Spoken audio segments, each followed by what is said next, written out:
Meu boa noite a toda a advocacia sergipana e a futura advocacia sergipana também. É uma satisfação, uma alegria enorme estar aqui.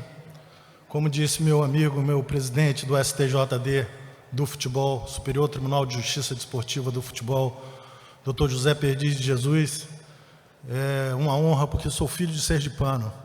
Meu pai nasceu em Neópolis em 1924, há quase um século atrás. Nessa cidade linda de Aracaju, conheci minha esposa e aqui fiz grandes e queridos amigos. Então, na verdade, estou retornando à Casa do Advogado sergipano. Estive aqui em julho, num evento promovido pela Comissão da Jovem Advocacia, na oportunidade em que falei sobre a manipulação de resultados no futebol. E agora sou honrado com mais esse convite.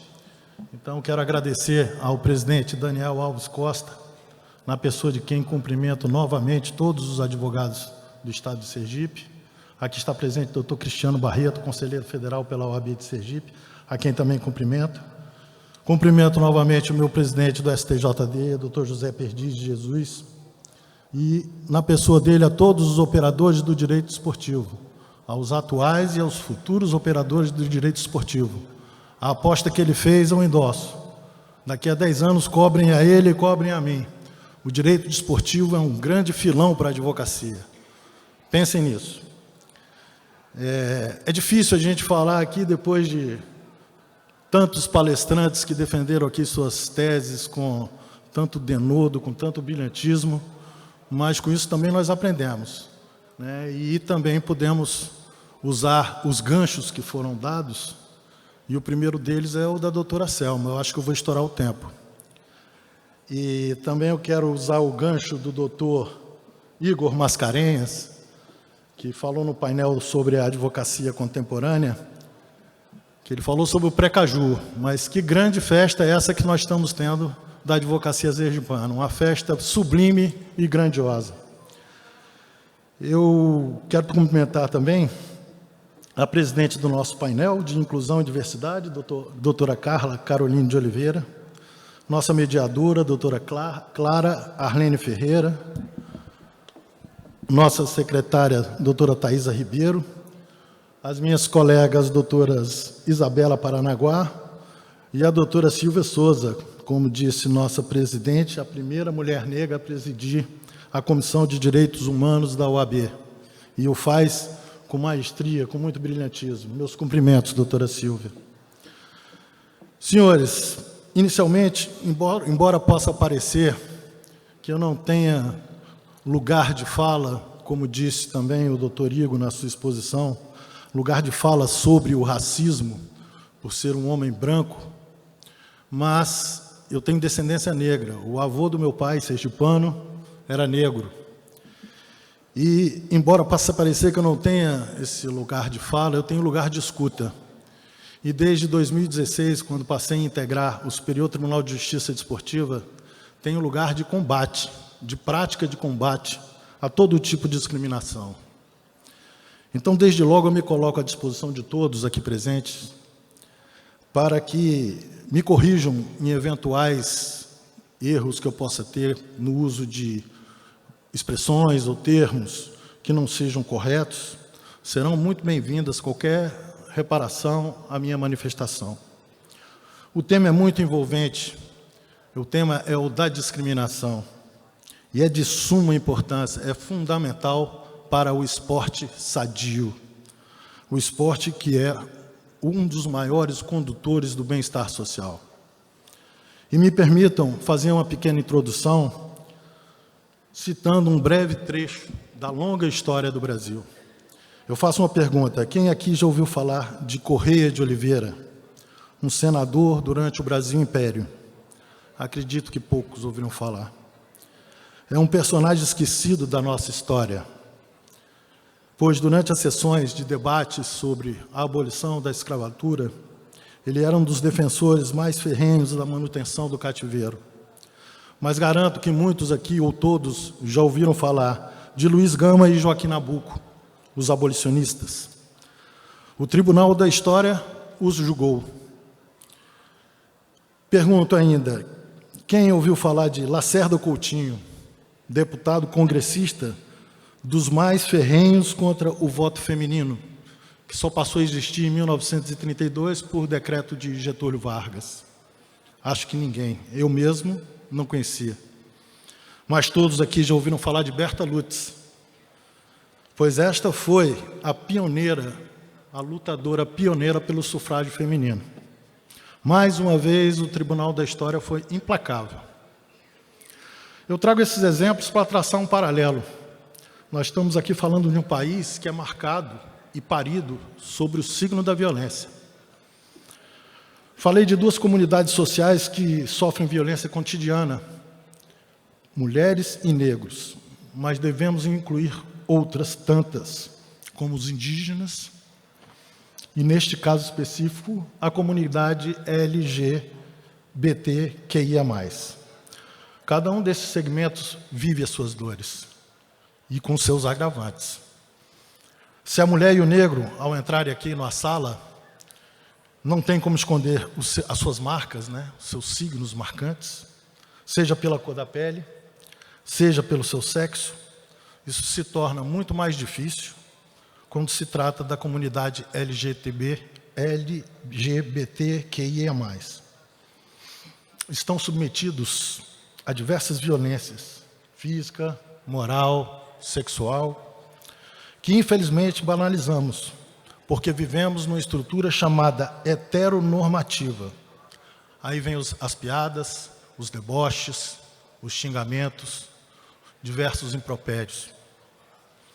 E no âmbito do esporte, isso ocorre com frequência alarmante. Embora, como direi adiante,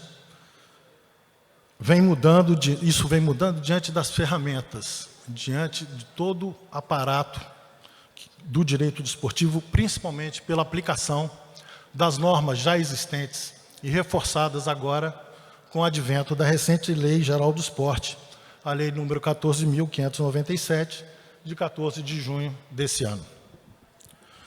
Antes, porém, de abordar a aplicação dessas normas, eu queria citar alguns casos emblemáticos aqui de racismo.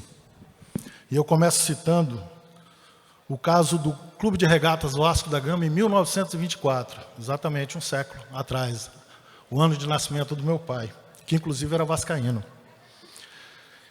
Em abril de 1924, a diretoria do Vasco da Gama se negou a disputar o Campeonato Carioca, porque exigiram, naquela época era uma Associação Metropolitana de Esportes Atléticos, que se equipararia hoje a uma federação de futebol. E foi exigido que o Vasco não trouxesse nos seus quadros atletas negros e pobres. O Vasco, então, editou uma carta-resposta, que foi assinada por todos os seus dirigentes em unanimidade. E eu destaco, e nessa carta, eles ficaram conhecidos, né, o time do Vasco, os jogadores do Vasco, ficaram conhecidos como os camisas negras. E até hoje, a camisa principal do Vasco é uma camisa negra, com a faixa branca, atravessada no peito. E eles tinham nos seus quadros operários, choferes, garçons e pessoas das camadas suburbanas do Rio de Janeiro. E tiveram uma atuação na Liga Metropolitana no ano de 1924, que eles se negaram a disputar, eles participaram de uma liga paralela, eles tiveram 11 vitórias em 14 partidas. E o trecho da carta que eu queria reproduzir aqui, um pequeno trecho, diz o seguinte, aspas, o ato público que pode maculá-los nunca será praticado com a solidariedade dos que dirigem a casa que os acolheu, nem sob o pavilhão que com eles, com tanta galhardia, cobriram de glórias. A associação, a AMEA, né, Associação Metropolitana de Esportes, ela refluiu, ela voltou atrás e aceitou a participação do Vasco da Gama com os seus atletas negros. Em 1925, o Vasco foi em terceiro lugar. Em 1926, foi vice-campeão. Na década de 70, dois jogadores históricos do futebol brasileiro, dois jogadores de seleção brasileira, Paulo César Caju, tricampeão em 1970, e Reinaldo, do Atlético Mineiro, foram ícones na luta antirracista. O Reinaldo, ao comemorar um gol, na saudação do gol, ele imitava o gesto dos Black Powers, ou dos Panteras Negras. A mão ao alto e a outra mão para trás. Isso em ato de protesto. Em 2005, houve um caso envolvendo o atleta Grafite, que também foi atleta de seleção brasileira, que disputou a Copa do Mundo. Ele foi atacado por um zagueiro argentino, De Sábato, que o chamou de negro de merda. No momento, o árbitro da partida nada fez, mas, ao terminar o jogo, ele foi conduzido a uma delegacia de polícia e permaneceu preso até o pagamento de fiança. Em 2014, um episódio lamentável com o goleiro Aranha, do Santos, quando a torcida do Grêmio, o jogo era em Porto Alegre, a torcida do Grêmio de Porto Alegre começou a chamar de macaco. Ele interrompeu a partida, chamou o árbitro, apontou para a torcida. Infelizmente, o árbitro deu seguimento ao jogo, mas em seguida essa torcedora identificada, ela respondeu devidamente a um processo penal. E agora, mais recentemente, um caso emblemático, um caso de muita repercussão, que é o do Vinícius Júnior, nosso craque da seleção brasileira. Ele vem sendo perseguido em quase todas as partidas por gritos racistas. O mais grave ocorreu em maio desse ano, na partida entre o Real Madrid, seu clube, e o Valência, na qual a partida foi interrompida porque ele chamou a atenção que estavam jogando cascas de banana no campo e fazendo gestos de macaco em sua direção. Segundo o levantamento feito pelo Observatório de Discriminação Racial no Futebol no Brasil, que foi criado em 2014 com o intuito de dar informações e noticiar esses tipos de casos, foram 90 episódios de ofensas raciais em 2022, contra 64 episódios em 2021, ou seja, houve um aumento de 40% de 2021 a 2022. Os dados de 2023 nós ainda não temos, mas teremos, certamente, senhor presidente Perdiz, no final da temporada. Até junho deste ano, a Conmebol recebeu 9 denúncias de casos de racismo em jogos da Copa Libertadores e da Copa Sul-Americana. 8 dessas denúncias em jogos de times brasileiros. Em 3 casos, os clubes foram punidos com multa de R$500 mil. Dos 19 casos denunciados em 2022 ao STJD, o Superior Tribunal de Justiça Desportiva, do qual tenho a honra de integrar, 13 foram julgados punidos, ou seja, mais do que o dobro do ano anterior, quando foram 6 punições apenas. Somadas as penas, foram aplicados R$335 mil em multas e um total de 5 partidas e 370 dias de suspensão aos clubes e pessoas infratoras. Com relação à homofobia, o que mais se vê nos estádios são cantos homofóbicos. Já estou vendo a plaquinha aqui. E esses cantos homofóbicos estão sendo varridos dos estádios de futebol. Então, são feitas notícias de infração, que é um dispositivo existente no Código Brasileiro de Justiça Desportiva, que se equipara à notícia crimes. E isso tem sido feito por um coletivo de torcidas canarinho LGBTQIA+, que é um grupo de torcidas da comunidade LGBTQIA+, que traz ao conhecimento da Procuradoria da Justiça Desportiva, a quem cabe o oferecimento de denúncia para o início do processo de infração disciplinar, do processo desportivo. E foram feitas, de 2021 a 2022, 62 relatos por parte desse coletivo, e foram oferecidas denúncias pela Procuradoria da Justiça Desportiva. Ou seja, antes, pelo que se vê, até dos números, talvez tenha se aumentado o número de manifestações discriminatórias, mas aumentou também consideravelmente o número de repressão. E aqui falo pela Justiça Desportiva. Não se tolera na Justiça Desportiva qualquer ato discriminatório. E isso por quê? Porque nós temos o remédio, né? Nós temos o remédio e todo paciente é igual para fins de justiça, sob pena de se achar que uns são mais iguais aos outros. E aqui eu estou parafraseando um célebre escritor inglês, George Orwell. Os dispositivos do STJD são precisos. No artigo 1º estão elencados as pessoas e as entidades que são submetidas ao Código, quem são os jurisdicionados ao Código Brasileiro de Justiça Desportiva. E o artigo 243G é um dispositivo que existe, como disse o professor Perdiz, desde 2009, pela resolução do CNE, número 29, e prescreve o artigo 243G, praticar ato discriminatório, desdenhoso ou ultrajante relacionado a preconceito em razão de origem étnica, raça, sexo, cor, idade, condição de pessoa idosa ou portadora de deficiência. A pena é de suspensão para o atleta, suplente, treinador, membro de comissão técnica, de 5 a 10 partidas.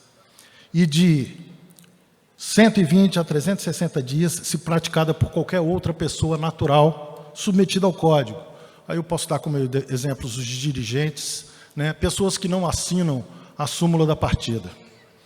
O parágrafo 1º diz o seguinte: caso a infração prevista neste artigo seja praticada simultaneamente por considerável número de pessoas vinculadas a uma mesma entidade de prática desportiva, esta também será punida com a perda do número de pontos atribuído a uma vitória. E aí a gente já vê que isso influi na competição. E se houver reincidência, até o dobro do número equivalente a uma vitória. Prova, ou no caso, uma partida, uma prova equivalente. Eu lembro que o Código não é só para o futebol, eu estou me referindo ao futebol, mas, como disse o doutor Perdiz, o Código, ele se refere a todas as práticas esportivas. Falo agora do parágrafo 2º, que dispõe: a pena de multa prevista neste artigo poderá ser aplicada à entidade de prática desportiva cuja torcida praticar os atos discriminatórios nele tipificados. E os torcedores identificados ficarão proibidos de ingressar na respectiva praça esportiva pelo prazo mínimo de 720 dias, 2 anos. Parágrafo 3º. Quando a infração for considerada de extrema gravidade, o órgão judicante poderá aplicar as penas dos incisos 5, 7 e 11 do artigo 170. Inciso 5, perda de pontos. Inciso 7, perda de mando de campo. E o inciso 11, mais extremo, exclusão do campeonato. Aí está o remédio na justiça desportiva. Mas esse remédio ele foi reforçado com a dose cavalar pela nova Lei Geral do Esporte, que já no seu artigo 2º traz como um dos seus princípios fundamentais a inclusão. Em seu artigo 11, é mencionado que institui o Sinesp, que é o Sistema Nacional do Esporte, diz que compete a ele adotar medidas necessárias para erradicar ou reduzir as manifestações antidesportivas, como violência, corrupção, o racismo, a xenofobia, a homofobia, o sexismo e etc. O artigo 148 traz uma exigência de que sejam implementados equipamentos de monitoramento por biometria para identificar esses torcedores. E o prazo da Lei Geral do Esporte é de 2 anos, a partir de junho desse ano. O parágrafo 2º do artigo 183 diz que a torcida organizada, mais uma vez, a torcida como alvo, que em evento esportivo promover tumulto, praticar ou incitar a violência, praticar condutas discriminatórias, racistas, xenófobas, homofóbicas e etc., será impedida, bem como seus associados ou membros, de comparecer aos eventos esportivos no prazo de 5 anos. Aí já tem o alargamento do que prevê o Código Brasileiro de Justiça Desportiva. De 2 anos, já são 5 anos. O artigo 184 já traz um complemento ao parágrafo 2º do artigo 183, porque prevê que, mesmo que em local ou datas distintas dos relativos à competição esportiva, ou seja, se os torcedores forem flagrados cometendo atos discriminatórios, e isso for identificado como uma torcida organizada, por exemplo, eles responderão nos termos da Lei Geral do Esporte, né? Por fim, com relação ao artigo 201, que trata dos crimes contra a paz no esporte. Eu gosto muito desse termo, crimes contra a paz no esporte. a prática do esporte e as praças de esportes são lugares para que se pratiquem a paz, não a violência. E com relação especificamente ao racismo, para eu não me alongar mais, que já fui chamado a atenção por 2 vezes, como disse meu amigo Ramon Rocha, o segundo cartão amarelo gera a expulsão, é o cartão vermelho, e eu não quero ser expulso aqui da tribuna, mas o parágrafo 7º do artigo 201 prescreve que as penalidades previstas nesse artigo serão aplicadas em dobro quando se tratar de caso de racismo.